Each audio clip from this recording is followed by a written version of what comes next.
पुणे आणि ट्रॅफिक दोघांमधलं नातं आता हे दिवसेंदिवस दृढ होत चाललं आहे. आज बऱ्यापैकी वेळच झाला स्पीकर्सला इथपर्यंत पोहोचण्यामध्ये. प्रोग्राम थोडासा उशिरा सुरू झाला आहे, त्याबद्दल सर्वप्रथम दिलगिरी व्यक्त करतो. कार्यक्रमाची सुरुवात आपण राष्ट्रगीतानं करणार आहोत. होप सगळेजण सेटल झालेले आहेत. तर मी सर्वांना विनंती करतो की राष्ट्रगीतासाठी कृपया सर्वांनी उभे राहावे.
भारत माता की. Good evening ladies and gentleman. आपल्या सर्वांचे फिफा स्मार्ट मनी सेमिनार 2026 मध्ये मनपूर्वक स्वागत. सुरुवात करण्यापूर्वी एक छोटी विनंती, कृपया आपले मोबाईल फोन सायलेंट मोडवरती ठेवावेत, कारण की पुढचे 2 तास आपल्या पोर्टफोलिओसाठी सर्वात महत्त्वाचे नोटिफिकेशन्स तुम्हाला इथूनच मिळणार आहेत. उद्या महिला दिन आहे. आज आपण वेल्थ क्रिएशनवरती बोलतो आहोत, इन्व्हेस्टमेंटबद्दल बोलतो आहोत. पण एक गोष्ट लक्षात ठेवली पाहिजे, प्रत्येक यशस्वी कुटुंबाच्या वेल्थ क्रिएशन मागे त्या कुटुंबाच्या स्त्रीची शिस्त, संयम आणि त्याग असतो. म्हणून आजच्या कार्यक्रमाची सुरुवात देश आणि समाज घडवणाऱ्या सर्व महान महिलांना मनपूर्वक अभिवादन करून करूयात.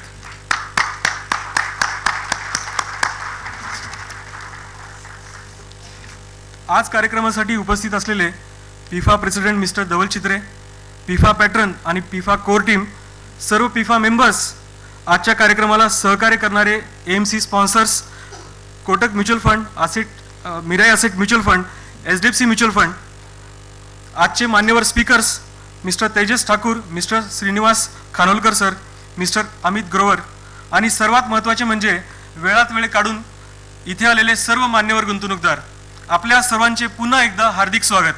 मी आहे Ganesh Jharkar, FIFA director and treasurer आणि आजच्या कार्यक्रमाचा होस्ट. मित्रांनो, आज आपण अशा काळात भेटत आहोत जिथे जागतिक पातळीवरती US इराण तणाव, युद्धजन्य परिस्थितीमुळे इक्विटी मार्केटमध्ये आलेली वोलाटिलिटी, मार्केटमध्ये डिस्टर्बन्सेस येणारच. कधी टॅरिफ, कधी कुठला अँथ्रोपिक AI, कधी जिओपॉलिटिक्स, कधी रिसेशन. यावेळी तर टॅरिफ, वॉर, AI तिन्ही एकत्र आलेले आहेत. मार्केटमध्ये रोज नवीन बातम्या येतात, नवीन फंड्स येतात, नवीन ऑपॉर्च्युनिटीज येतात. पण एक प्रश्न कायम असतो, काय निवडायचं आणि काय टाळायचं. इन्व्हेस्टिंगमध्ये सर्वात मोठी चूक कोणती आहे माहिती आहे का? काही चूक न करण्याच्या प्रयत्नात ॲक्शन न घेणं. पुणेकरांचं इन्व्हेस्टमेंटबद्दल एक वैशिष्ट्य आहे, आपण फंड निवडण्याआधी फंडची हिस्ट्री पाहतो फंड मॅनेजरचा ट्रॅक रेकॉर्ड पाहतो, AMC पाहतो, एक्सपेन्स रेशो पाहतो आणि शेवटी म्हणतो करेक्शन आल्यानंतर किंवा मार्केट पडल्यानंतर टाकूत. आणि आता तर मार्केट पडलं देखील आहे, पण आता वाटतं अजून थोडं थांबूयात. हे म्हणजे अगदी डाएट प्लॅनसारखं झालं. प्रोटीन कशात आहे माहिती आहे, पण शेवटी वडापाव जिंकतो. आपण अज्युम करतो वेळ अजून आहे. रिॲलिटी अशी आहे, टाईम जातो, मार्केट बदलतं आणि कंपाऊंडिंग वाट पाहत नाही. असं म्हणतात best time to invest 10 years before. Second best time आहे टुडे, आज. आणि वर्स्ट टाईम कुठला आहे माहिती आहे का? अजून थोडं थांबू. मित्रांनो, इन्व्हेस्टमेंटमध्ये परफेक्ट टाईम हा कधीच नसतो, फक्त इन्व्हेस्टेड टाईम असतो. म्हणूनच आजचा पिफा smart money seminar market predict करण्यासाठी नाही आहे, तर आपल्या पैशाला डायरेक्शन देण्याचा आणि पोर्टफोलिओला प्रोटेक्शन देण्याचा प्रयत्न आहे. कार्यक्रमाला पुढे नेण्याआधी मी आपल्या सर्व मान्यवरांना विनंती करतो, सर्वांनी दीप प्रज्वलनासाठी कृपया मंचावर यावे. पिफा प्रेसिडेंट धवल चित्रे, पिफा पॅट्रन्स, पिफा लीडरशिप टीम, आज लाभलेले सर्व मान्यवर व्यक्ती, तेजस ठाकूर, श्रीनिवास खानोलकर सर, मिस्टर अमित ग्रोवर, या सर्वांना मी विनंती करतो दीप प्रज्वलनासाठी सर्वांनी कृपया मंचावर यावे.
आपण आत्ताच दीप प्रज्वलन करून या कार्यक्रमाची औपचारिक सुरुवात केली आहे.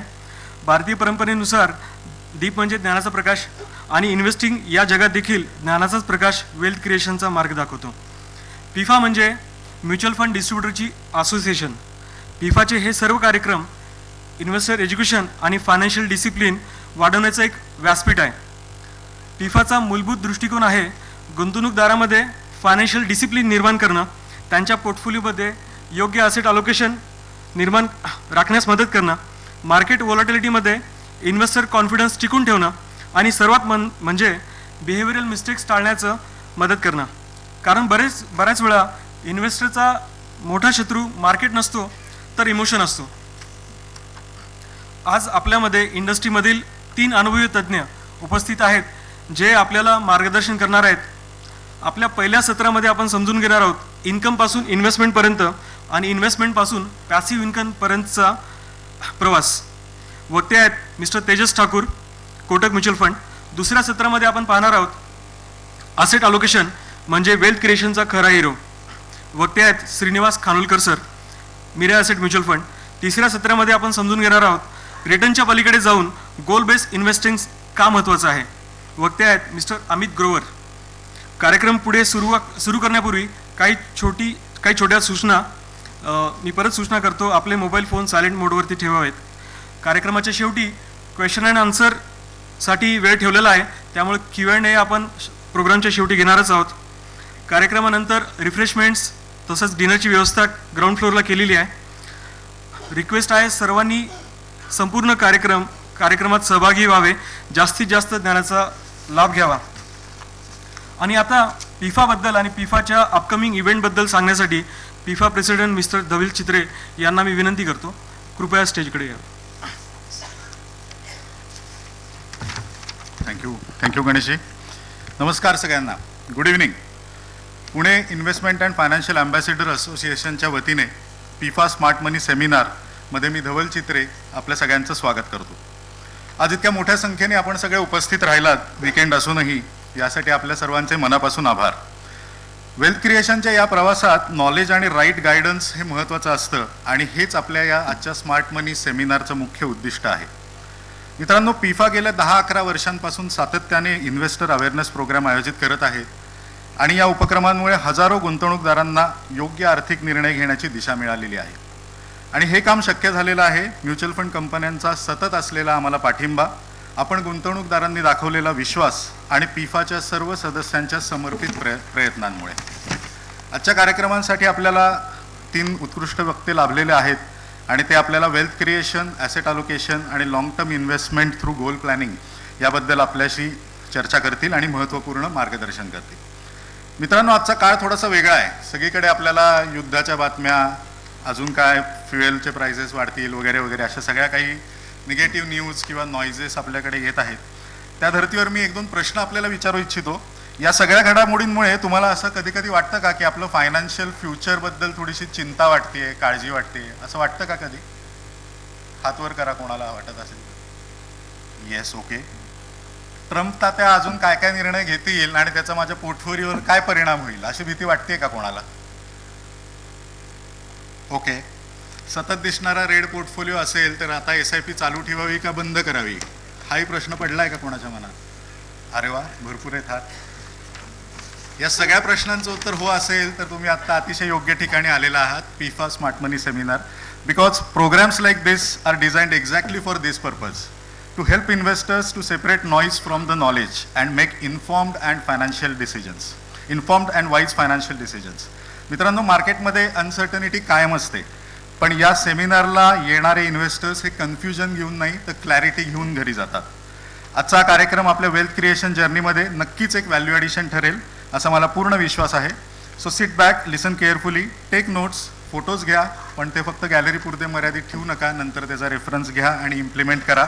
आपल्या सर्व वक्त्यांचे आणि उपस्थित गुंतवणूकदारांचे पुन्हा एकदा मनपूर्वक स्वागत. धन्यवाद. मित्रांनो, 2003 साली एक कंपनी होती टायटन. त्यावेळी टायटन म्हणजे फक्त घड्याळ विकणारी कंपनी. ज्वेलरी बिझनेस नुकताच सुरू झाला होता. बहुतेक लोक म्हणाले हे चालणार नाही, पण एक इन्व्हेस्टर होता राकेश झुंझुनवाला. त्यांनी टायटन कन्व्हिक्शनने खरेदी केलं. लोकांनी विचारलं काय स्पेशल दिसतं या कंपनीत. ते म्हणाले भारतात ज्वेलरी ही फॅशन नाही, ती कल्चर आहे. वर्षे गेली, एक्सपर्ट बदलले, हेडलाईन्स बदलल्या, पण त्यांनी टायटन नाही विकला. टायटन आज 3 रुपयावरून ॲडजस्टेड बेसिसवरती 4,300 झाला आहे. 1 लाखाच्या गुंतवणुकीचे 70 कोटी झालेत. फरक स्टॉकमध्ये नव्हता, फरक पेशन्स आणि कन्व्हिक्शनमध्ये होता. आता तुम्ही म्हणाल ठीक आहे, टायटन ग्रोथ स्टोरी जुन्या काळातील गोष्ट आहे. अशा काळात असं होतं का? होतं, खूप मोठ्या प्रमाणावर होतं. IRCTC, गव्हर्नमेंट PSU ते मल्टीबॅगर स्टोरी. लोक म्हणायचे गव्हर्नमेंट कंपनी आहे, ग्रोथ कुठून येणार? पण monopoly business, digital booking, asset light model यामुळे मॅसिव्ह वेल्थ तयार झाली. 1 लाखाच्या गुंतवणुकीचे 9.5 लाख झाले. टाटा इलेक्सी 100 रुपये ते 10,000 स्टॉकची ग्रोथ जर्नी. लोकांना वाटायचं IT सर्व्हिसेस म्हणजे फक्त TCS आणि इन्फोसिस, पण Tata Elxsi EV, autonomous cars, OTT टेक्नॉलॉजीमध्ये काम करत राहिली. 1 लाखाच्या गुंतवणुकीचे 8.5 लाख झाले. ट्रेंट रिटेल रिवायवल स्टोरी, 400 वरून स्टॉक प्राईस झाली 87,000 ॲडजस्टेड बेसिसवरती. 1 लाखाच्या गुंतवणुकीचे 2.5 कोटी झालेत. लोक झाराबद्दल बोलत होते, पण टाटा ग्रुपने क्वाइटली झुडिओ बिल्ड केलं, जी आज इंडियामधली फास्टेस्ट ग्रोईंग रिटेल चेन आहे. RVNL रेल विकास निगम इग्नोर्ड PSU, पण इन्फ्रास्ट्रक्चर बूममुळे मॅसिव्ह वेल्थ एक्सप्लोजन झालं. Bajaj finance classic wealth creator, 1 लाखाच्या गुंतवणुकीचे 114 कोटी झालेत. कंपाऊंडिंग क्वाइटली काम करतं, पण रिझल्ट लाऊडली दिसतो. Suzlon failure to revival story, very dramatic. 2005 ते 2008 स्टॉक प्राईस जवळपास 500 रुपयाच्या आसपास रेंगाळत होता. 2020ला 2 रुपयापर्यंत पोहोचला. Company almost finish. Renewable energy boom आणि डेट रिबॅलन्सिंगमुळे कंपनीनं कमबॅक केलं. Dixon technology make in India winner. India manufacturing शिफ्टमुळे मॅसिव्ह वेल्थ क्रिएशन झालं. 2017चा IPO 1700वरून 15,000 झाला. 1 लाखाच्या गुंतवणुकीचे 30 लाख झालेत. KPIT technologies Pune headquarter EV software leader, EV take story, 1 लाखाच्या गुंतवणुकीचे 25 लाख झालेत. वेल्थ ही प्रत्येक वेळी वॉल स्ट्रीटवर बनत नाही, दलाल स्ट्रीटवरही बनते. वेल्थ क्रिएशन अजून संपलेलं नाही आहे. ज्योती CNC, Ather, थँकअप engineerings, RRP semiconductors हे मागच्या 2 वर्षातले मल्टीबॅगर्स आहेत. या सेक्टरमध्ये पुढील दशकात सुद्धा टायटन तयार होऊ शकतात. Semiconductor, EV, renewable energy, defence हे पुढच्या काळातले अपकमिंग सेक्टर्स. या सगळ्यात तुम्हाला कॉमन काय दिसलं? TV वर अनाऊन्स होऊन या कंपनीज मल्टीबॅगर बनल्या नाहीत, त्या क्वाइटली ग्रो झाल्या आणि वेल्थ क्वाइटली ग्रो झाली. इथे मला सर्वांना एक प्रामाणिक प्रश्न विचारायचा आहे. आपल्यापैकी किती जणांना कंपनीबद्दल सुरुवातीपासून माहिती होतं? किती जणांनी बॅलन्स शीट वाचली आहे? किती जणांनी मॅनेजमेंट ॲनालिसिस केलेलं आहे? आणि सर्वात महत्त्वाचं, किती जणांकडे रोज स्टडी करण्यासारखा वेळ असतो? क्वचित. कारण आपण सगळे आपल्या कोर प्रोफेशनमध्ये बिझी असतो. कोणी डॉक्टर आहे, कोणी बिझनेसमॅन आहे, कोणी प्रोफेशनल आहे, कोणी सॅलरीड. आपलं काम इन्कम तयार करणं, इन्कम क्रिएट करणं, पण त्या इन्कमला वेल्थमध्ये कन्वर्ट करणं हे एक्सपर्टचं काम. भारत 2047 पर्यंत 30 ट्रिलियन इकॉनॉमीकडे वाटचाल करत असताना पुढील दशकात अनेक ट्रेंड, डिक्सॉन, बजाज फायनान्स तयार होतील. प्रश्न एखादा मल्टीबॅगर मिळाला का नाही हा नाही आहे. प्रश्न आहे कंपाऊंडिंगला तुम्ही पुरेसा वेळ देऊ शकता का? आणि इथेच म्युच्युअल फंडची भूमिका सुरू होते. म्युच्युअल फंड म्हणजे फक्त एक प्रोडक्ट नाही. म्युच्युअल फंड एक सिस्टीम आहे जिथे फंड मॅनेजर्स, रिसर्च अनालिस्ट दररोज मार्केट स्टडी करतात, कंपनी अनालाइज करतात आणि टायटन, बजाज फायनान्स, KPIT सारखे जेम्स ओळखून आपल्या पोर्टफोलिओमध्ये ॲड करतात. जे काम एका इंडिव्हिज्युअल इन्व्हेस्टरसाठी कठीण आहे ते म्युच्युअल फंड स्ट्रक्चर पद्धतीने करतं. म्हणूनच म्युच्युअल फंड सही आहे ही फक्त ॲडव्हर्टाइजमेंट लाईन नाही, तो एक अनुभव आहे.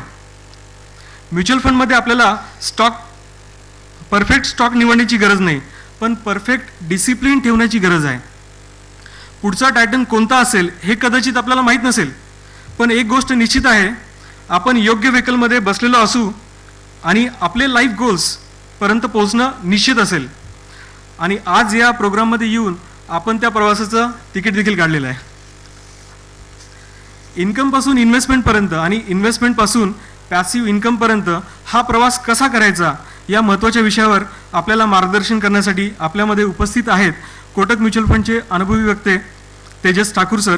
टॉपिक आहे from income to SIP to SWP, your money's life cycle. आता मी पिफा डायरेक्टर विवेक बजाज यांना विनंती करतो की त्यांनी आपले मान्यवर वक्ते तेजस ठाकूर यांची ओळख करून द्यावी.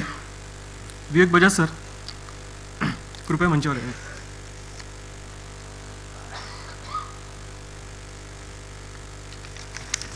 थँक्यू गणेश. नमस्कार सर्वांना.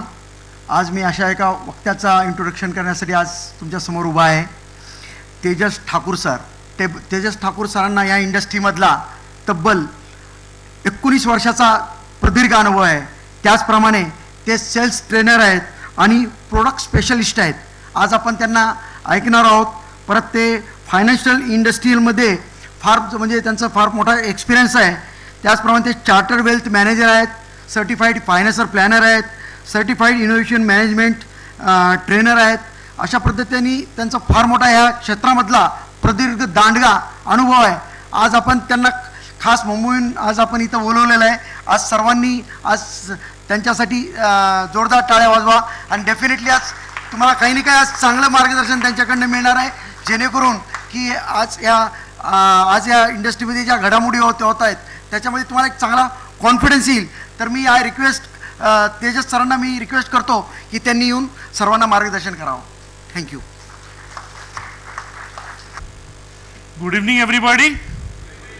ओके, माझं नाव तेजस ठाकूर आहे. मी कोटक म्युच्युअल फंडसाठी ट्रेनिंग्स हेड करतो पॅन इंडिया लेवलवर. So thank you PIFA for inviting us here today. आपल्या सगळ्यांचं पण स्वागत आहे आणि तुम्ही शनिवारी संध्याकाळी आलात, तुमचे मनपूर्वक आभार त्यासाठी. So let's start. आपला सेमिनार स्टार्ट करायच्या आधी उद्या इंटरनॅशनल विमेन्स डे आहे, तर to all the beautiful ladies sitting here a happy women's day in advance. Right? So with that we start. A round of applause for them.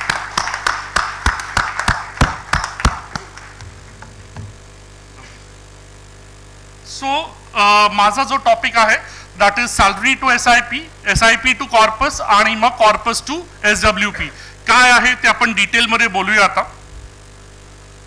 So लाईफमध्ये इन्व्हेस्टमेंटमध्ये 2 phases असतात.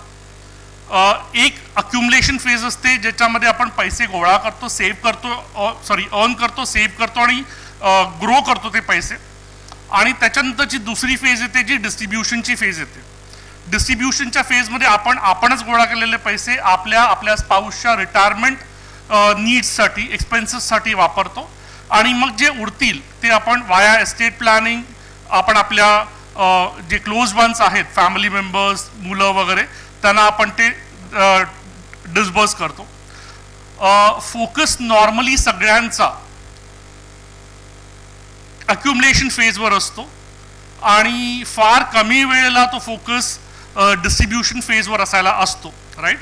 पण most important हे आहे की distribution फेजवर आपल्याला focus ठेवण्याची गरज आहे, कारण मेन पर्पस आपण पैसे का गोळा करतोय, का सेव्ह करतोय, का इन्व्हेस्ट करतोय, का ग्रो करतोय, तर डिस्ट्रीब्युशन फेजमध्ये आपल्याला कोणावरही डिपेंडेंट राहायला लागलं नाही पाहिजे.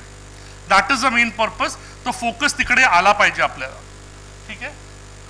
हे जे सेशन आहे हे तुम्हाला अक्युमुलेशन फेजला तुमच्या डिस्ट्रीब्युशन फेजशी कनेक्ट करण्याचा प्रयत्न आहे. So some hard facts. सगळेच पैसे अर्न करतात. खूप कमी लोक वेल्थ क्रिएट करू शकतात आणि खूप कमी लोक त्याच्यातनं रिटायरमेंट लाईफ सफिशियंटली एन्जॉय करू शकतात. सो रिटायरमेंट लाईफ सगळेच कंटिन्यू करणार आहेत पुढे. फक्त पोस्ट रिटायरमेंट तुमचा फोकस काय असणार आहे?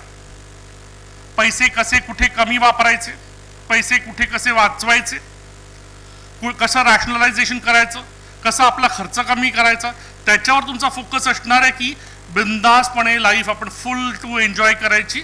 आपल्याला जे करता आलं नाही 60 वर्षामध्ये ते सगळं करायचं आणि ते झाल्यानंतर सुद्धा एक सबस्टॅन्शियल अमाऊंट आपल्या नेक्स्ट जनरेशनला ट्रान्सफर करायची. Right? So that is the main objective. Income temporary आहे, एक्सपेन्सेस आर परमनंट.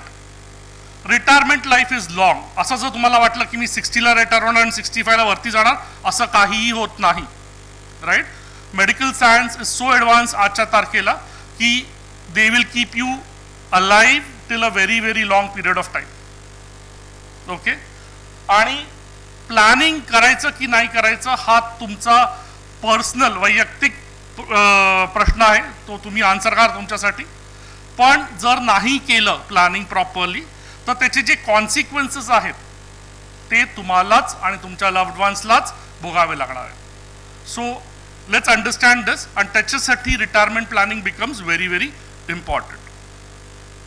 सो आधीचं जग कसं होतं आणि आत्ताचं जग कसं आहे, एक छोटासा कपल ऑफ मिनिट्स आपण त्याच्यावर स्पेंड करूया. सो आधी कसं होतं की मुलं म्हणजे एव्हरीबडी यंग इमिजिएटली बऱ्याच वेळेला ग्रॅज्युएशन चालू असताना सुद्धा नोकरी स्टार्ट करायचे किंवा ग्रॅज्युएशन संपल्या करायचे. Post graduation was a later thing की नाही, आपण आपलं ग्रॅज्युएशन कंप्लीट करून पैसे कमवायला सुरुवात करूया, नंतर पुढे हळूहळू पोस्ट ग्रॅज्युएशन, मास्टर्स वगैरे बाकी सगळ्या गोष्टी होत राहतील. Because so earning life start 20च्या एजला व्हायचं. Because they're physically very very fit. घरचं जेवण, डब्बा वगैरे तो सगळा प्रकार होता, त्याच्यामुळे comfortably they could work till 60, काही प्रॉब्लेम नाही. So 40 years of working life. आणि तेव्हा मेडिकल सायन्स तेवढं ॲडव्हान्स नव्हतं, हेल्थ इन्शुरन्स तेवढं ॲडव्हान्स नव्हतं, त्याच्यामुळे तुम्ही जे आपण लॅब रिपोर्ट्स काढतो, जे डायग्नॉस्टिक रिपोर्ट्स काढतो ते तेवढं व्हायचं नाही, त्याच्यामुळे life expectancy was around till 80. So equation आपण देऊया त्या इक्वेशनवर. पण from 60 to 80, 20 years was a retired life, right? So working life was long, retired life was short. आता काय फरक पडलाय? आता सिच्युएशन इज चेंज. आता आपण सगळे आपल्या मुलांना सांगतो की नाही बाबा, तू ग्रॅज्युएशन नंतर इमिजिएटली नोकरी करू नकोस, तू तुझं पोस्ट ग्रॅज्युएशन कम्प्लीट कर, त्यानंतर तुझं MBA कम्प्लीट कर, अजून काय शिकायचं तर शिक, काही घाई नाही आहे पैसे कमवायचे, आम्ही आहोत. So they start working maybe at 25, 26, 27, 28. Because of this junk food generation health तेवढी स्ट्रॉंग राहत नाही. जे आपल्या पेरेंट्सना एज 60ला ब्लड प्रेशरचा त्रास सुरू व्हायचा किंवा 65ला डायबिटीज सुरू व्हायचं, ते आपल्याला 10-15 वर्ष आधी होते.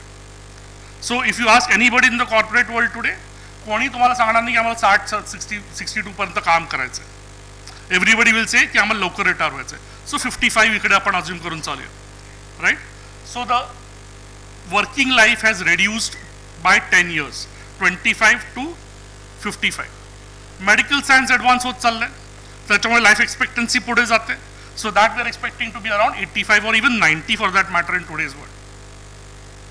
नाव जे जुनं इक्वेशन होतं तिथे 1-2 वर्षाचं अर्निंग, हे नीट लक्षात घ्या, 2 वर्षाचं अर्निंग सफिशियंट होतं माझ्या 1 वर्षाच्या पोस्ट रिटायर्ड एक्सपेन्सेसला फंड करण्यासाठी, फायनान्स करण्यासाठी.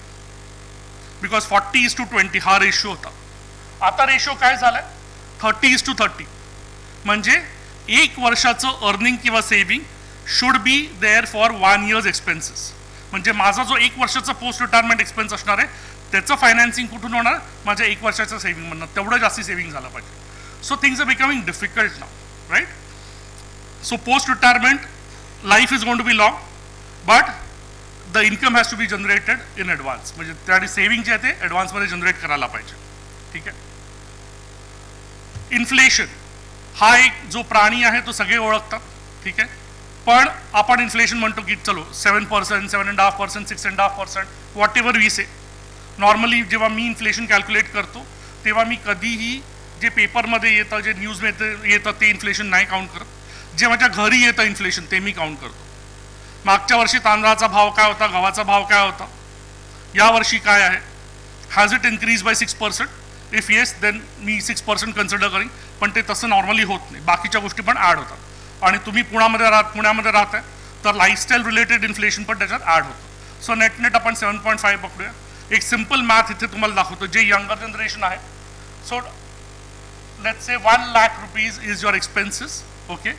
In 2031 it will become around 37 lakhs in the next 40 years. 37 times. कारण पुढे पण आपलं रिटायरमेंट नंतर इन्फ्लेशन थांबणार नाही आहे, कंटिन्यू राहणार आहे. त्याच्यामुळे फक्त 60 पर्यंत नाही काउंट करू शकतो, आणि हे याच्या पुढे जाणार बऱ्याच जणांसाठी, right? So are we equipped for that? आपली फायनान्शियल तयारी आहे का, मानसिक तयारी आहे का त्याच्यासाठी? हे सर्वात महत्त्वाची गोष्ट आहे, okay? So financial life cycles multiple गोष्टी आहेत, income, expenses, savings, investments, retirement corpus आणि retirement income. Now coming to salary to save. काय करायला पाहिजे? सॅलरी इथे मी म्हणतोय it could B business income, it could be professional income, it could be anything, right? So let's look at 3 different generations. एक जे आत्ता around 30 yearsचे आहेत, एक त्यांचे पेरेंट्स आणि एक त्यांचे ग्रँड पेरेंट्स. आत्ता जे 30 yearsचे आहेत, आम्ही बरेच जण जे इव्हन 25-28चे जे नवीन जॉईन करतात कॉर्पोरेटमध्ये, आम्ही त्यांच्याशी पण बोलतो. त्यांचा फंडा खूप सिम्पल आहे, खर्च सुरुवातीपासून करायचा. क्रेडिट कार्ड्स आहेत आपल्याकडे, पर्सनल लोन्स मिळतात आपल्याला, बरेच जण आपल्याला बाकीच्या गोष्टी पण देतात. सो आपण खर्च बिंदास करायचा, काही टेन्शन नाही ठेवायचं, काही विचार नाही करायचा. महिन्याच्या एंडला जेव्हा सॅलरी क्रेडिट होते किंवा बिझनेस इन्कम क्रेडिट होतो तेव्हा जे सगळ्या लायबिलिटीज आपण अक्युमुलेट केल्या तेवढ्या मॅक्झिमम क्लिअर करण्याचा प्रयत्न करायचा. ज्या नाही होणार काही प्रॉब्लेम नाही, carry forward. So their logic is expense minus income is expense carry forward. मग कॅरी फॉरवर्ड कधी संपतो? जेव्हा इन्सेंटिव्ह डिक्लेअर होतात, बोनस डिक्लेअर होतो, कंपनी चेंज केली जाते तेव्हा होतो. किंवा जर तुम्ही बिझनेसमध्ये असाल, प्रोफेशनमध्ये असाल, तर जेव्हा तो बिझनेस तुमचा किंवा प्रोफेशन तुमचा अजून वाढेल, त्याचा इन्कम वाढेल, तेव्हा ते क्लिअर होतं. आता ह्यांच्या आणि ह्यांच्या पेरेंट्समध्ये काय डिफरन्स आहे? ह्यांचे पेरेंट्स जेव्हा त्याच एज कॅटेगरीमध्ये होते 30, त्यांचं लॉजिक काय होतं? मला इन्कम आला, माझे एक्सपेन्सेस आहेत, इन्कम मायनस एक्सपेन्सेस जे उरतील ते आम्ही सेव्ह करणार. एक कन्सिस्टन्सी असेल की बाबा मला माहिती आहे एवढे पैसे राहतात, तर मी अप्रॉक्सिमेटली त्या अमाऊंटची SIP करणार प्लस मायनस, आणि बाकीचे पैसे मी नंतर इन्व्हेस्ट करणार. पण द लॉजिक वॉज सिम्पल की मी आधी डिसाईड करत नाही आहे काय करायचं आहे, ते किती सेव्ह करायचे पैसे, किती इन्व्हेस्ट करायचे, ते उरतील ते इन्व्हेस्ट करणार.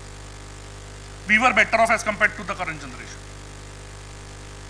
नाव coming to our parents. So हे जे फर्स्ट जनरेशन आहे त्यांचे ग्रँड पेरेंट्स, ते जेव्हा यंग होते, 30s मध्ये होते, तेव्हा त्यांचं लॉजिक काय होतं? Typically you can look at our parents, or some of you can look at yourselves also, right? Or you can look at your grandparents. त्यांचा फंडा खूप सिम्पल होता, एवढा पैसा मिनिमम सेव्ह झाला पाहिजे, clear, point blank. का? तर हा पैसा पुढे जाऊन वेगवेगळ्या कामासाठी यूज होणार आहे. हा पैसा सेव्ह झाला पाहिजे. मग आपल्याला माहिती आहे की आपला महिन्याचा इन्कम किती आहे, तर expenses minus your savings, income minus savings, that will be expenses allowed. तेवढ्यामध्ये काय ते भागवायचं. मग एकही दिवस हॉटेलमधनं नाही मागवलं तरी हरकत नाही, घरी जेवण बनवायचं आणि करायचं, खूप जास्ती फॅन्सी नाही, पण दॅट वॉज अ लॉजिक. आता तुम्ही म्हणाल की हे जे जुनं जनरेशन होतं that is old school. No, that is not old school. आज आपण हा नवीन फॉर्म्युला म्हणून मार्केटमध्ये प्रेझेंट करतोय की your expenses minus income your income minus savings should be your allowed expenses. कारण आपल्याला माहिती आहे की त्या फॉर्म्युलानी नेहमी सगळं चांगलंच झालेलं आहे, right? So that is what we all should follow now, की पहिला सेव्हिंगची अमाऊंट तुम्ही डिसाईड करा आणि मग त्याच्यानंतर तुम्ही तुमचे काय आहेत ते एक्सपेन्सेस अलॉटमेंट ती त्याच्याप्रमाणे तुम्ही करा. नाव 2 गोष्टी आपल्याला नेहमी इन्व्हेस्टमेंटच्या बाबतीत करायला लागतात. पहिली म्हणजे डिसिप्लिन मेंटेन करायला पाहिजे. तुम्ही कितीही हुशार असाल, तुम्ही कितीही मार्केट स्टडी करा, ॲनालाइज करा, काय पण करा, तुम्ही AI वापरा, सगळं करा, पण discipline will never beat intelligence. ठीक आहे? Discipline is there. डिसिप्लिनमुळे over a period of time wealth create होते. वेल्थ क्रिएट करण्याचा शॉर्टकट नाही आहे दुसरा काय. दुसरं पॉईंट आहे की सेव्हिंग्स तुम्हाला करायला लागले नाही पाहिजे. Saving should B automatic. ठीक आहे? ऑटोमॅटिक म्हणजे की ऑटोमॅटिकली सेव्हिंग्स तुमचे झाले पाहिजेत. जेव्हा आपण SIP सिस्टमॅटिक इन्व्हेस्टमेंट प्लॅन म्हणतो तेव्हा आपण या दोन्ही गोष्टींना फॉलो करतो. SIP मध्ये डिसिप्लिन आहे इन्व्हेस्टमेंटचं, आणि SIP मध्ये ऑटोमॅटिकली तुमच्या सेव्हिंग्स होतात. ठीक आहे? आता बरेच जण एक गोष्ट बोलणार की आमचे पैसे वाचत नाहीत. किती जण आहेत तिकडे ज्यांना वाटतं की आपले पैसे मंथ एंडला वाचत नाहीत? Please raise your hands. Very good, excellent. आणि किती जणांना वाटतं की आपले पैसे सफिशियंटली वाचत नाही? Almost everybody, right? Yes. Now त्याच्यासाठी एक फॉर्म्युला आहे.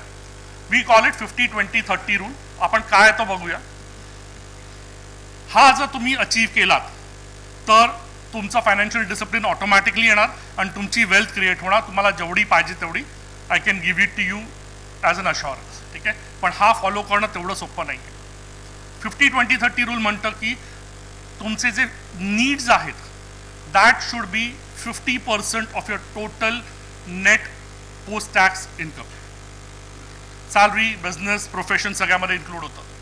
नीड्समध्ये काय काय येतं आपण एकदा वाचू. येते ग्रोसरीज आहेत, EMI आहे, तुमचं रेंट आहे, insurance premiums, life insurance, health insurance सगळे, तुमच्या युटिलिटी बिल्स, तुमचा टेलिफोन, मोबाईल, तुमचे OTT ॲप्स, तुमचा broadband, wifi at home, all of that put together. Entertainment, आपण मूवीजला जातो, नाटकाला जातो, ते सगळं त्याच्यात आलं. ठीक आहे? वेकेशन, तुमचं ॲन्युअल वेकेशन असेल, जे काय प्लॅन असेल तुमचा तो सगळा त्याच्यात आला. फंक्शन्स आणि फेस्टिवल्स. आता तुम्ही म्हणाल हे सगळं आमचं 100% काउंट होतं. नाही, that should be limited at 50%. So ते जर तुम्ही 50%ला लिमिट करू शकलात तर तुम्ही पहिलं माइलस्टोन अचीव्ह केलं. त्याच्यानंतर पण पुढे आहे. ठीक आहे. The next 20% should go towards wants. बरेच जण जेव्हा पहिला जो बकेट आहे तो 50%मध्ये जेव्हा नाही बसत तेव्हा दुसऱ्या बकेटला कॉम्प्रोमाइज करण्याचा प्रयत्न करतात. कम्प्लिटली चुकीचं आहे. दुसरा जो बकेट आहे तो खूप इम्पॉर्टंट आहे, फायनान्शियल पॉईंट ऑफ व्ह्यूनी पेक्षाही इमोशनल पॉईंट ऑफ व्ह्यूनी. एक सेल्फ कॉन्फिडन्स देण्यासाठी जो इम्पॉर्टंट आहे. नाहीतर तुम्हाला काय वाटत राहतं की आपण फक्त रोजच्या गरजा पुरवतोय, आपण त्याच्या पलीकडे आयुष्यात काही करत नाही. राईट. तर त्याच्यासाठी वॉन्ट्सवर फोकस करायचं आहे. वॉन्ट शुड बी 20%, ज्याच्यामध्ये तुमचं रिटायरमेंट हाऊस येतं. प्रत्येकाचा प्लॅन असतं की गावाला जाऊन कुठेतरी घर बांधावं किंवा ही माझी ड्रीम सिटी आहे, इथे जाऊन काहीतरी मी करावं. So that house is one of your wants. International travel, प्रत्येकाच्या बकेट लिस्टमध्ये 1, 2, 3, 4 डेस्टिनेशन्स असतात जे तुम्हाला जायचे. लहानपणापासून तुमची इच्छा होती पण बिकॉज ऑफ कमिटमेंट, फॅमिली, हे ते नाही झालं आहे. Keep that in the list of wants. Studies abroad for children. प्रत्येकाला वाटतं की आपल्या मुलांना best of the best education द्यावं, आणि जर ते best of the best education इंडियामध्ये अवेलेबल नसेल तर तुम्हाला त्यांना बाहेर पाठवायला लागेल. त्याच्यासाठी पण भरपूर खर्च होणार आहे. ठीक आहे. Last but not the list is a second car. इकडे माझं असम्पशन हे आहे की तुमच्याकडे ऑलरेडी एक कार आहे जी फॅमिली कार आहे. Second car is a luxury for you. पण प्रत्येक फॅमिलीमध्ये असं नाही आहे. फॉर एक्झाम्पल हजबंड वाईफ दोघं जण पुण्याच्या 2 वेगळ्या डिरेक्शन्सला जात आहे. ठीक आहे. दोघांनाही गाडी घेऊन जायला लागतं आहे. तर second car is not a luxury for you. Second car is a need for you. तुमची तिसरी गाडी तुमच्यासाठी लक्झरी होणं. ठीक आहे. So that is very very important. ते लक्षात घेण्याची गरज आहे. जर हे 70%मध्ये वाइंड अप झालं दोन्ही तरच तुमच्याकडे 30% पैसे राहतात इन्व्हेस्टमेंट करण्यासाठी, नाही तर तुमच्याकडे राहत नाही. ठीक आहे. सो इन्व्हेस्टमेंट करायला आपल्याला पाहिजे आणि त्याच्यासाठी आपल्याला ते फोकस करण्याची गरज आहे तिकडे. सो 50-20-30 रूल फॉलो करायचा आहे. तो जर फॉलो केला तर इन्व्हेस्टमेंटसाठी सबस्टॅन्शियल पैसे राहतील. जस्ट तुम्हाला पाहिजे आत्ता नका करू, घरी जाऊन करा एक एक्सरसाइज. तुम्ही लास्ट 10 वर्ष, जर तुम्ही 10 वर्षापासून काम करताय, किती पैसा कमवला आफ्टर टॅक्स. ओके. एक फिगर लिहा आणि त्या फिगरला 30%नी मल्टिप्लाय करा. ती तुमची बेसिक इन्व्हेस्टमेंट असते आजच्या तारखेत. Growth I am not counting. That would have been a huge amount, पण ती नाही झाली. ठीक आहे. We can't go back and change history. ह्याच्या पुढे आपण कंट्रोल करू शकतो आणि आपल्याला तर करायची गरज आहे. ठीक आहे. नाव SIP आपण का म्हणतो. SIP fits in to all ages because young अर्नर्सना पण आहे, तुमच्या एक्झिस्टिंग मिडल एज अर्नर्ससाठी पण आहे, आणि last but not the least nearing रिटायरमेंटसाठी पण आहे. इन्व्हेस्टमेंट होरायझन्स चेंज होतात, रिस्क ॲपेटाईट चेंज होते, आउटलुक चेंज होतं, आणि आपण काय करणार, SIP किती करणार किती नाही करणार ते सगळं ह्याच्यात चेंज होतं. ठीक आहे. पोस्टपोनमेंटचं रिझन्स काय आहेत जर आम्ही विचारलं तर हे कॉमन आन्सर्स येतात आम्हाला की मार्केट्स खूप हाय आहेत, मी स्टार्ट करणार पण उद्या, परवा, पुढच्या महिन्यात, पुढच्या वर्षी, एक्सेट्रा एक्सेट्रा. माझा इन्कम खूप जास्ती नाही आहे, त्याच्यामुळे सेव्हिंग कुठून होणार. जेव्हा होईल, प्रमोशन्स वगैरे होतील, इन्कम वाढेल, तेव्हा मग करू इन्व्हेस्टमेंट्स, काय हरकत. Last but not the least, बऱ्याच यंगस्टर्सना ही चुकीचा अंडरस्टँडिंग आहे कि we are too young to start investment, अभी तो हमारे खेलने कूदने के दिन. Right. No, the best time to invest is with your first salary. आणि जर तुम्ही तेव्हा नसेल इन्व्हेस्ट केलं तर the best time is today. Next best time is today. ठीक आहे. So every year delayed in planning increases the cost of retirement. जेवढं तुम्ही डिले कराल, तर मी ते कॉस्ट ऑफ रिटायरमेंट नाही काढली आहे, पण तुम्ही काढू शकता. जेवढं डिले कराल तेवढं कॉस्टली होत जातं ते. आणि the best time to plan retirement was yesterday. If that was not done तर the best, second best time is today. ज्यांनी आधीपासून केलेल्या आहेत इन्व्हेस्टमेंट्स, प्लीज त्या कंटिन्यू करा. जसं सरांनी मगाशी म्हटलं की मार्केट्स खराब आहेत, हे येते, काहीही विचार करू नका, बिंदासपणे तुमच्या इन्व्हेस्टमेंट्स कंटिन्यू करा. मार्केट सायक्लिकल असतात, खालती जातील तेवढेच वरती येतील. आणि जर तुमच्या SIP इन्व्हेस्टमेंट्स असेल तर बिलकुल पण बंद करू नका. This is the best time to get higher units at lower NAVs. ठीक आहे. SIP to corpus. कॉर्पस कसा क्रिएट होणार, आपला काय होणार, आपण ते बघूया इथे. So some maths here again. जर आपण 10,000 रुपीजची SIP केली, राईट, 7%च्या हिशोबाने किती होत आहेत, 12%च्या हिशोबाने किती होत आहेत आणि 15%च्या हिशोबाने किती होत आहेत ते तुम्ही बघा. इथे कुठेही मी हे नाही सांगण्याचा प्रयत्न करत आहे की नाही 7% किंवा 12% किंवा 15% तुम्हाला म्युच्युअल फंड्समधून मिळतील. That is all subject to market risk and the returns available in the market. We are just looking at certain numbers, कारण काहीतरी अझम्पशन करून आपल्याला पुढे जायला पाहिजे. त्याच्यामुळे तुम्हाला मी तिन्ही एरियाज दिलेले आहेत काय होऊ शकतं ते. ठीक आहे. आणि huge corpus can be created. आता जर तुम्ही यंग असाल, तुम्हाला 30 इयर्स अजून आहेत रिटायरमेंटला, तुम्ही म्हणाल 7 crores is huge. No, it is not. By that time 7 crores will be a smaller amount. त्याच्यामुळे जेवढे जास्ती पैसे गोळा करू शकाल तेवढी तुमची फ्रुटफुल रिटायरमेंट लाईफ जाणार आहे. So SIP retirement planning marathon आहे की एक 100 मीटरची रेस आहे. It's a marathon. तुमचा स्पीड मॅटर नाही करते, तुमची कन्सिस्टन्सी मॅटर करते. ठीक आहे. मी 100 मीटरची रेस असेल तर मी फुल स्पीडनी धावणार, कारण मला त्याच्या पुढे 101 मीटर धावायचं नाही आहे, काहीच नाही करायचं मला. पण जर मला मॅरेथॉन धावायची असेल तर 21 किलोमीटर्स 42 किलोमीटर्स मला धावता आलं पाहिजे कन्सिस्टंट स्पीडनी. जे स्प्रिंट करतात, जे 100 मीटर्स 200 मीटर्स 400 मीटर्स करतात, ते कधीही मॅरेथॉन नॉर्मली करत नाही. आणि मॅरेथॉन करणाऱ्यांचा कॉन्सेप्टच वेगळा असतो. आपल्याला आरामात जायचं, काही घाई नाही आहे, पण आपल्याला पूर्ण ती 21 किलोमीटर हाफ मॅरेथॉन असेल तर किंवा 42 किलोमीटरचं फुल मॅरेथॉन असेल तर आपल्याला ती कंप्लीट करायची आहे with a good decent speed. अगदी चालत चालत पण नाही करायची. ठीक आहे. And time, not the timing builds a strong retirement corpus. So तुम्ही किती वेळ देताय मार्केटमध्ये, किती वेळ देताय तुमच्या इन्व्हेस्टमेंट्सला, हे सर्वात महत्त्वाचं आहे. तुम्ही आज मार्केट खालती पडणार म्हणून मी आज पैसे काढले, उद्या मार्केट वरती जाणार म्हणून मी सकाळीच पैसे टाकले, हे नाही possible. The best of the best investors in the market are not able to time the market. तर टायमिंग करण्याचा प्रयत्न करू नका. That's a waste of an exercise. किती वेळ देता येईल तो बघा. 10 वर्ष आहेत तुमच्याकडे, द्या. 15 वर्ष आहेत, द्या. 20, 25, 30 जेवढी आहेत तेवढी द्या. आणि माझं तर म्हणणं आहे की पोस्ट रिटायरमेंट सुद्धा तुम्ही तुमचे पैसे पार्टली इक्विटीमध्ये ठेवा, सो ते पण तिकडे तुमचे ग्रो होत राहतात. राईट. SIPs कधी कधी काय काय करायला पाहिजेत वेल्थ क्रिएशनसाठी ओव्हरऑल. तर तुम्ही जेव्हा फर्स्ट जॉब करता तेव्हा तुम्ही SIP स्टार्ट करता. प्रमोशन झाले, काही ग्रोथ झाली, चेंज ऑफ जॉब झाला, चेंज ऑफ इन्कम झाला की तुम्ही ती SIP टॉपअप करायला पाहिजे.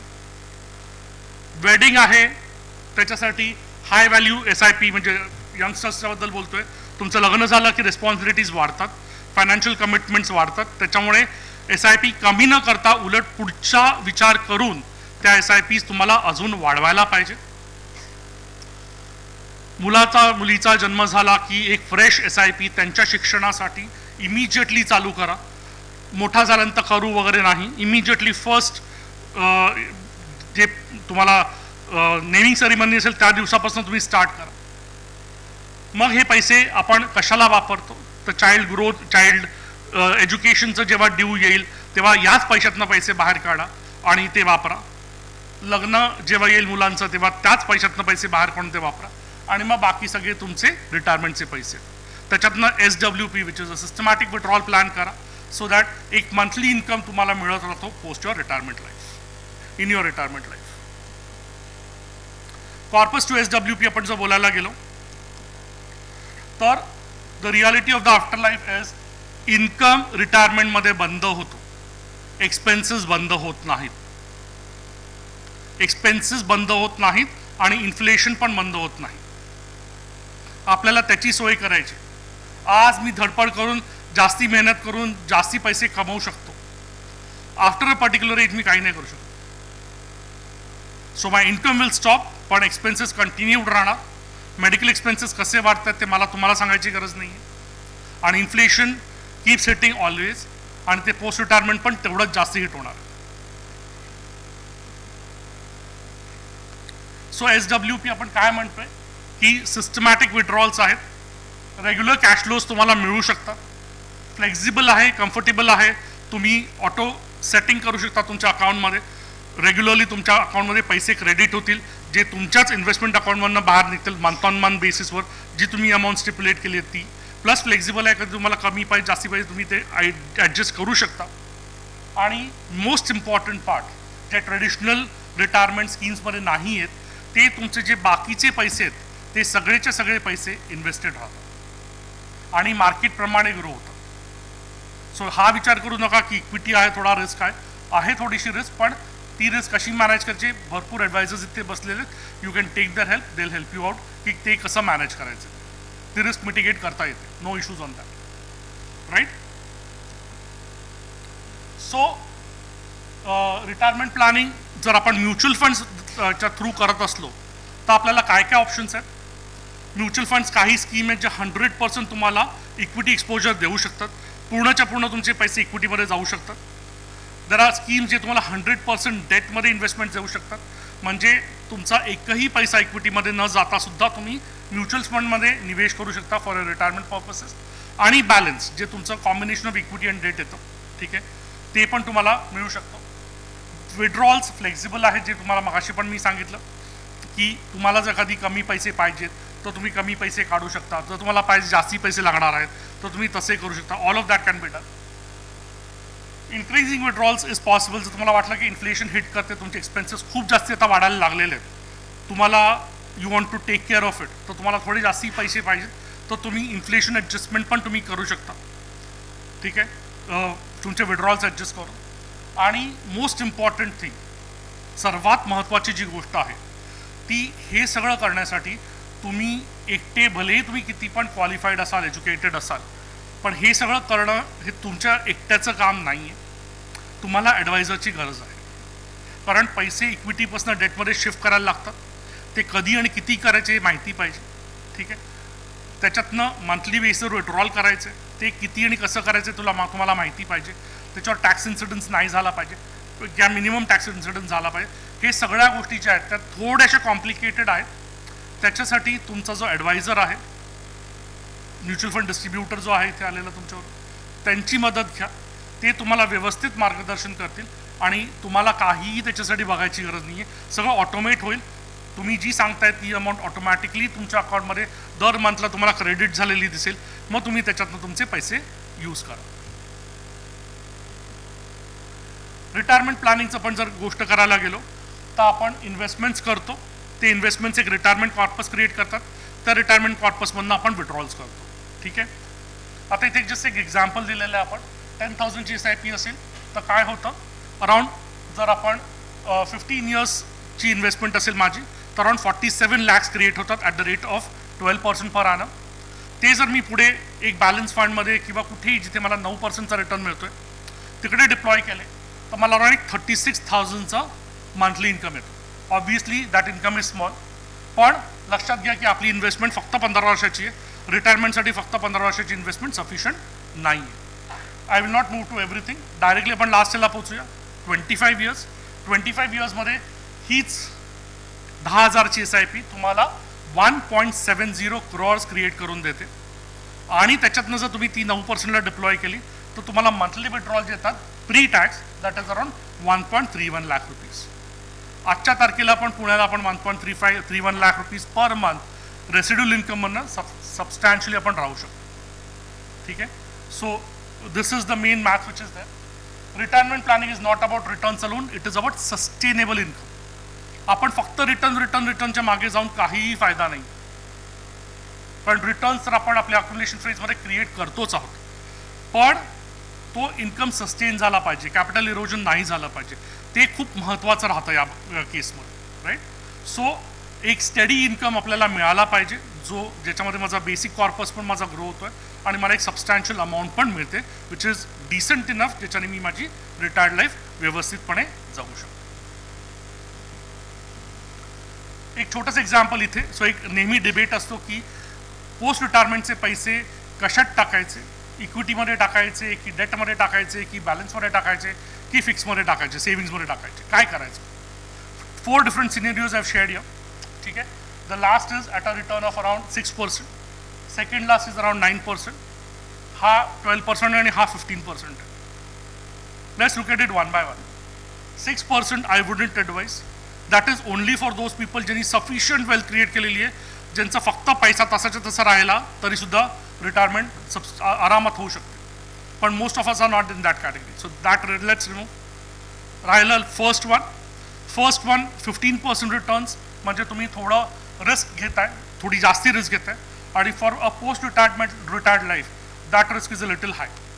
So I wouldn't advise that also, कारण ते थोडं जास्ती रिस्की होतं.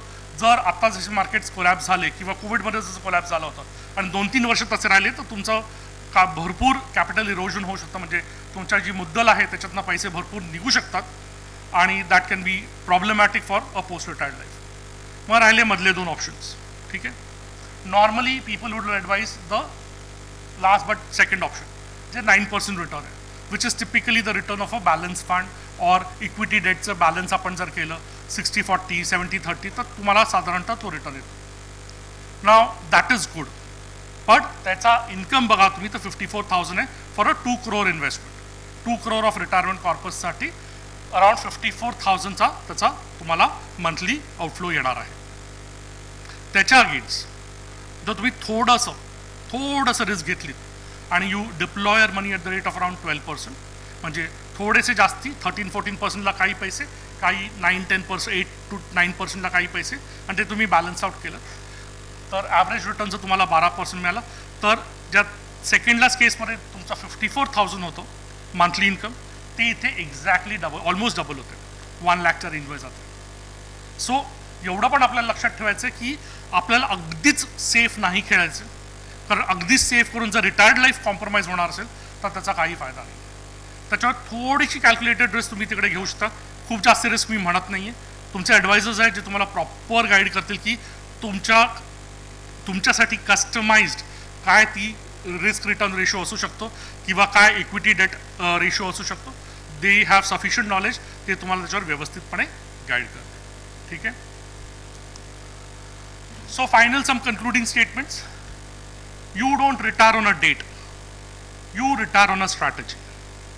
आपल्याला सगळ्यांना माहिती आहे की आपला सपोज ते कॉर्पोरेटमध्ये आहेत 60 years is your retirement age, तर तुम्हाला बर्थडे माहिती आहे तुमचा 60th बर्थडे कुठल्या दिवशी येणार ते पण तुम्हाला माहिती आहे. मग त्या दिवशी आपण रिटायर होणार का? ते प्लॅन आहे का? No, that's not the plan. एक स्ट्रॅटेजी असायला पाहिजे की मी काय करतोय, किती इन्व्हेस्ट करतोय, काय करतोय, कशी माझी रिटायर्ड लाईफ होणार आहे. So you don't retire on a date, you retire on a strategy. Your future lifestyle depends upon today's financial discipline. आज आपल्याकडे खर्च करायला भरपूर गोष्टी आहेत, फिरायला जायला भरपूर डेस्टिनेशन्स आहेत, कन्झ्युमर ड्युरेबल्स भरपूर आहेत मार्केटमध्ये, गाड्या आहेत, घरं आहेत, सगळ्या गोष्टी आहेत. सगळ्याच्या सगळ्या गोष्टी करायला पाहिजेत का? May be yes, may be नाही. Right.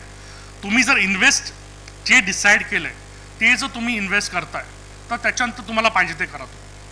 But that financial discipline has to be there, because that will determine future lifestyle. मग फ्युचर तुम्हाला कॉम्प्रोमाइज करायचं आहे का पोस्ट रिटायर्ड लाईफ?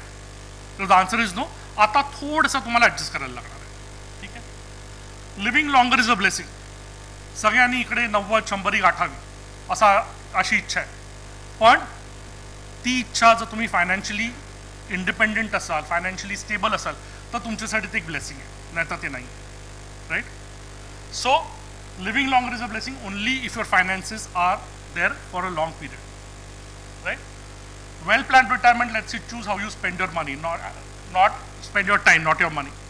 सो तुम्ही पैसा कसा माझा जो आहे माझ्याकडे 30,000, 50,000, 1 लाख रुपये जो महिन्याचा येतोय तो मी कसा कुठे स्पेंड करायचा, किती मिनिमम स्पेंड करायचा, त्याच्यावर माझं लक्ष राहणार आहे का? राहायला पाहिजे का? The answer is no. माझं लक्ष कुठे राहायला पाहिजे की मी माझा टाईम कसा स्पेंड करतोय. मी जे 60 वर्षात काही गोष्टी केल्या नाही त्या मला करायच्या. मला म्युझिक परत शिकायचं आहे, मला सिंगिंग परत करायचं आहे, मला म्युझिकल इन्स्ट्रुमेंट्स वाजवायचे आहेत, मला माझ्या ड्रीम डेस्टिनेशनला जायचं, मला चॅरिटी करायची, मला सोसायटीच्यावर काम करायचं, भरपूर गोष्टी आहेत माझ्याकडे. पुस्तकं वाचायची. आत्ता रिसेंटली माझ्या एक्स बॉसनी अर्ली रिटायरमेंट घेतली. मी त्यांना विचारलं, सर तुम्ही काय करणार आहात? मला म्हणाल तेजस माझ्या बकेट लिस्टमध्ये 101 गोष्टी आहेत, 101 items on my bucket list, आणि मी एक एक टिक करणार आहे. आणि one of the first items which it tick on his bucket list was त्यांना एक लाईव्ह म्युझिकल बँडमध्ये परफॉर्म करायचं होतं, जे त्यांनी केलं. त्यांना एव्हरेस्ट बेस कॅम्प गाठायचा होता, त्यांनी तो केला. ठीक आहे, पैशांची चिंता नाही आहे, पोरगा सेटल्ड आहे, त्यांच्याकडे आणि त्यांच्या मिसेसकडे सफिशियंट पैसा आहे, काही प्रॉब्लेम नाही आहे, व्यवस्थित रिटायरमेंट प्लॅन केले, he is living a good happy life. आपल्या बकेट लिस्टमधले एक एक आयटम ते टिक करत चालले. राईट, सो प्लॅन टुडे, आज तुम्ही प्लॅन करा सो दॅट तुमचं फ्युचर प्रॉपर इंडिपेंडेंट राहील पुढे जाऊन. So that's it from my side. Thank you so much. So if you have any questions, we can take it up. Thank you.